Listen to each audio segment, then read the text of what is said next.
Jacques Villeneuve, Canada. Again, late at the party, we've just been busy driving around Perth doing bugger all else. That's right. Really. We don't do anything except drive around in cars. Exactly. Today, we are in the lovely BMW. With beautiful coastal views from the sunny west coast, or not so sunny today, I'm afraid. I need to show the world why we need an F1 track in Perth. This street is way too narrow. There's too many of these. You'd be surprised, mate. I mean, they take it a few of these islands. And, I think that's the problem, is the islands, though. The islands are the problem. Never let a logistical challenge overcome an argument for an F1 track, Joel. Never. Not Problems can like be this. solved. Very rare where you get a view like this. But yes. So Montreal, and we are in round 7. What's your take, mate?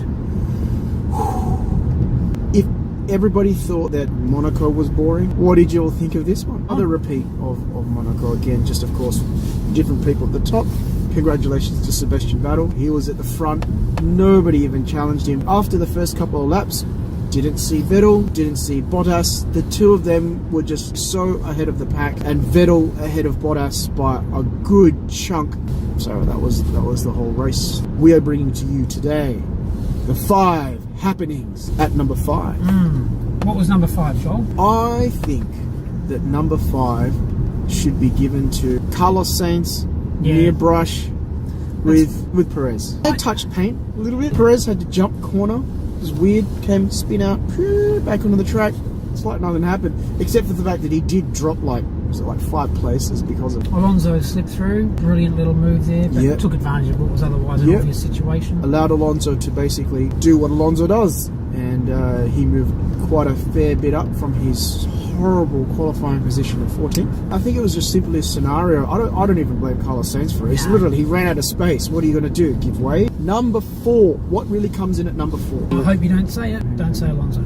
Look, honestly, I think that only classifies as a number 4, doesn't it? Alonso.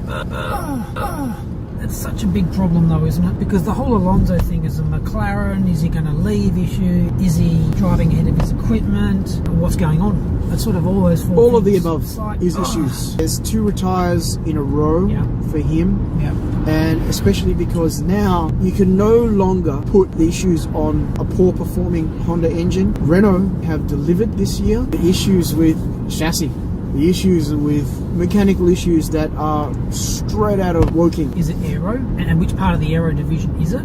And is it the engineers and the chassis? The McLaren engineers have a lot to answer for. Having said that, that was also part of the new shake-up in management of who's now responsible for how fast the car is going as opposed to how the company is travelling. But that kind of a shake-up it's got to have time before it trickles in.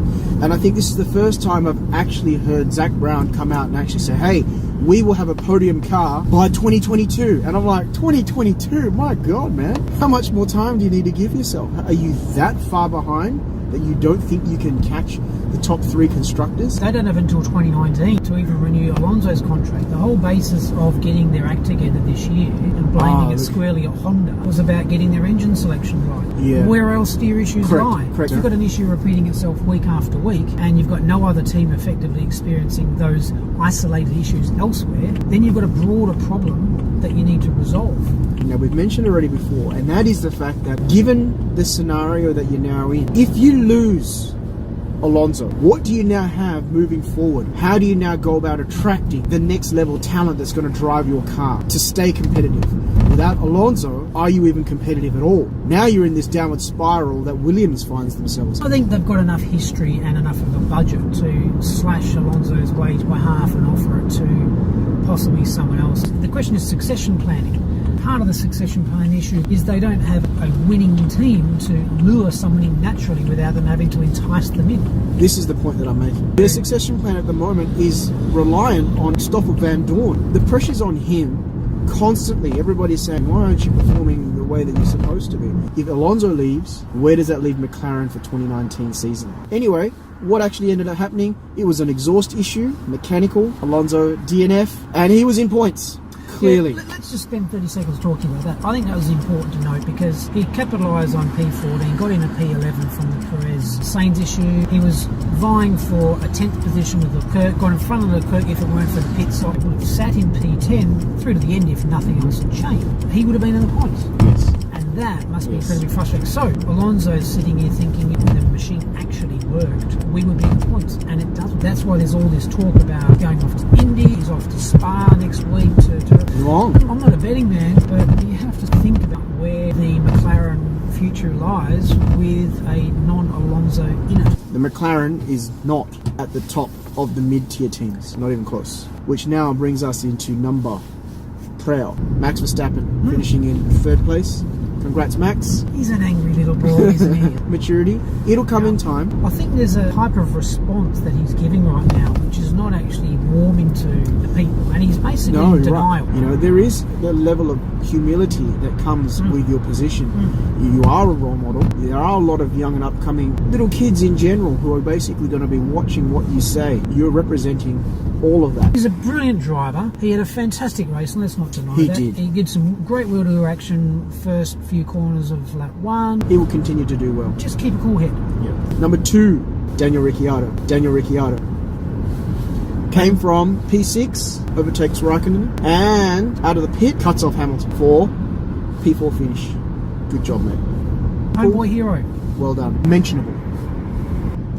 Top 6, top 3 constructors lapped. Used to be tracks that are street circuits, very difficult to overtake, boring race. Okay, fair enough. Yeah. Now, here a racetrack, you've got high-speed circuits like Canada and others to come, and no overtaking opportunity because too much turbulent air, low tyre degradation, one pit stop strategy, and they run long. Yeah. And when you run long, as evidenced by, again, Grosjean, 50 laps on what really is a tyre that shouldn't go that long. No, you've got a race where people are just following the leader. Very, very disappointing to see that the top 3 constructors are literally so far outpacing the rest of the field. You know, kudos to the Works Renault team for basically coming in 7th, 8th. Nobody ever challenged them for that position. Well done, boys. But at the same time, very, very sad to see even them being lapped.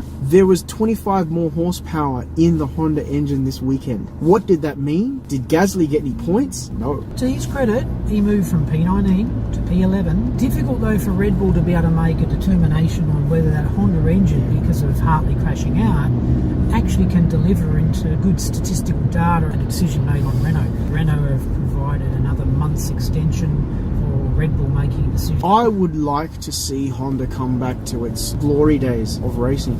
But they did get P11, so it's certainly better than any of the results produced by McLaren. McLaren must be seething at this particular point of the season. McLaren started out well, they're now tapering off. Toro Rosso seem to be sort of hitting their strides, so time will tell, I guess. Number 1 position is Lance Stroll, having a little bit of a loose rear end, runs out of room, crashes into Brendan, I feel for you, man. All that scrutiny on his performance right now, he really didn't need this, the poor guy. Very unfortunate. He was stuck in the dirty line out on the right-hander in turn 5, lap 1, and when Stroll lost that back end a bit and got loose, basically closed the wedge. It was a massive, massive crash. And really that, fell for it. Victim of circumstance. It's very, very lucky that you have everybody who came behind it managed to avoid for the most part.